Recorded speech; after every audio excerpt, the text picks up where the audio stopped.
সংখ্যালঘু নেতার হাতে হেনস্থা হলেন এক হিন্দু সরকারি আধিকারিক। বাংলাদেশ না, এই ঘটনা ঘটেছে প্রায় পশ্চিম বাংলাদেশ হয়ে যাওয়া মুর্শিদাবাদের ডোমকলে। সেখানে বিডিওকে মারতে যাওয়ার অভিযোগ উঠেছে যুব তৃণমূল নেতা তথা পূর্ত কর্মাধ্যক্ষ রাহুল খানের বিরুদ্ধে। এমনকি বিডিওকে প্রকাশ্যে অকথ্য গালিগালাজ করার অভিযোগ উঠেছে ওই তৃণমূল নেতার বিরুদ্ধে।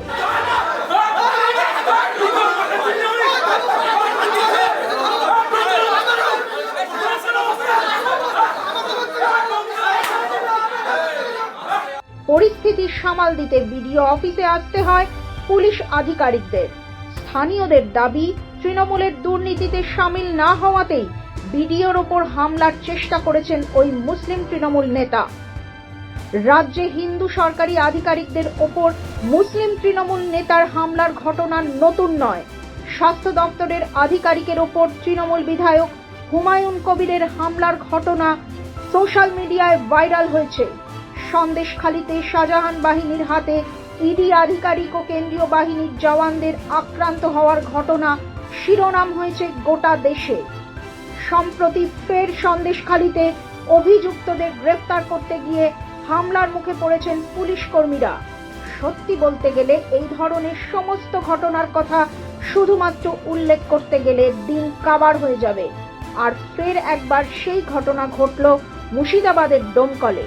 সেখানে তৃণমূলের দুর্নীতির বিরুদ্ধে রুখে দাঁড়ানো আক্রান্ত হলেন বিডিও।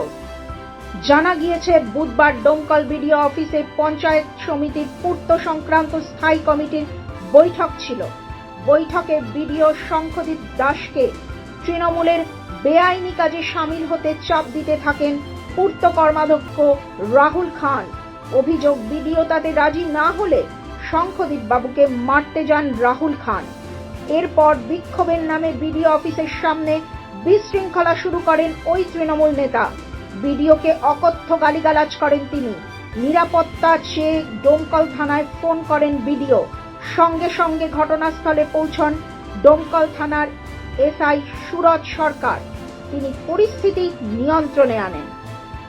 বিডিও বিষয়ে কোন একটা ঘটনাকে কেন্দ্র করে ব্যাপক তাণ্ডব, বিষয়টা কি বলবেন, কোন চোখে দেখবেন? দেখুন, একটা ইনসিডেন্ট হয়েছে, সেটা আমি আমার হায়ার অথরিটিকে জানিয়েছি।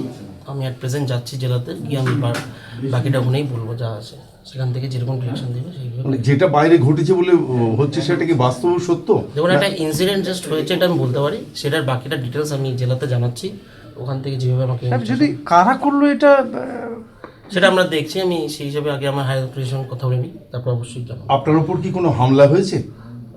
একটা ইনসিডেন্ট হয়েছে, এটাই আমি বলতে পারি। থেকে এখন আপনি আমি আগে যাই জেলাতে গিয়ে। আপনি একজন ম্যাজিস্ট্রেট, পাশাপাশি মানে ভিডিও, তো সেক্ষেত্রে আপনার উপরে এরকম একটা ঠিক আছে, আমি আমার হায়ার অথরিটির সঙ্গে কথা বলি, যেটা ওনাদের গাইডলাইন্সে আমি যেটা কাজ করতে হবে সেটা অবশ্যই দেখছি। বাইরে শোনা যাচ্ছে পঞ্চায়েত। আমি আবার বলছি, একটা ইনসিডেন্ট হয়েছে। আমি যতক্ষণ না ডিস্ট্রিক্টের কথা বলছি, আমি এখনও প্রকাশ্যে সব কিছু বলতে এখনও পারছি না। আমি অবশ্যই বলি, ডিস্ট্রিক্টে জানি, ডিস্ট্রিক্টে জানানোর পর ডিস্ট্রিক্ট থেকে যেভাবে গাইডেন্স আমাকে দেবে সেই হিসাবে আমি কথা বলবো। তবে একটা কিছু ঘটেছে, এটা তো ঠিক। একটা ইনসিডেন্ট হয়েছে। বিডিও অফিস সূত্রে জানা গিয়েছে, ডোমকলে তৃণমূলের দুর্নীতিতে বাধা হয়ে দাঁড়িয়েছেন শঙ্খদীপ বাবু। বিভিন্ন সরকারি প্রকল্পের ভুয়ো উপভোক্তাদের নাম বেছে বেছে বাদ দিয়েছেন তিনি, যার ফলে সরকারি কোষাগারে অন্তত 50 লক্ষ টাকা ফেরত গিয়েছে। আর এতেই তার ওপর ক্ষোভ তৈরি হয়েছে রাহুল খান সহ তৃণমূলের একাংশের।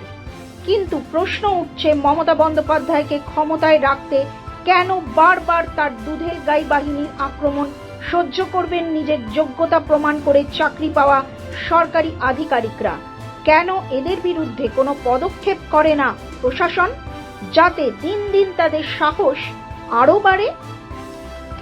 ব্যুরো রিপোর্ট, মাধ্যম।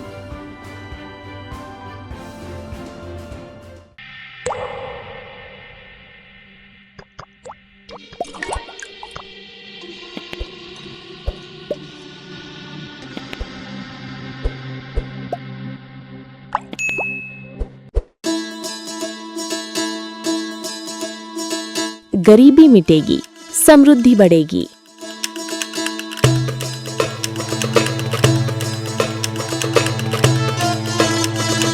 यही संकल्प है प्रधानमंत्री नरेंद्र मोदी जी और मुख्यमंत्री मोहन यादव का गरीब कल्याण मिशन से मध्य प्रदेश ने उठाया है ऐतिहासिक कदम। संबल 2.0 के तहत 1.75 करोड़ श्रमिकों का पंजीयन और गिग वर्कर्स भी अब लाभान्वित। हजारों श्रमिक परिवारों को 224 करोड़ का भुगतान। 39 लाख लोगों को मिला भू अधिकार पत्र, देश में प्रथम स्थान। 8 लाख छोटे व्यापारियों को मिला ऋण सहयोग। 56 लाख पेंशनधारियों को हर माह 4000 करोड़ से अधिक राशि और 45 लाख परिवारों को मिला पक्का घर। अब हर नागरिक की सुविधा के लिए शुरू होगी मुख्यमंत्री सुगम परिवहन सेवा। प्रधानमंत्री मोदी जी और मुख्यमंत्री मोहन यादव के नेतृत्व में मध्य प्रदेश तेजी से बढ़ रहा है गरीबी मुक्त और आत्मनिर्भर भविष्य की ओर।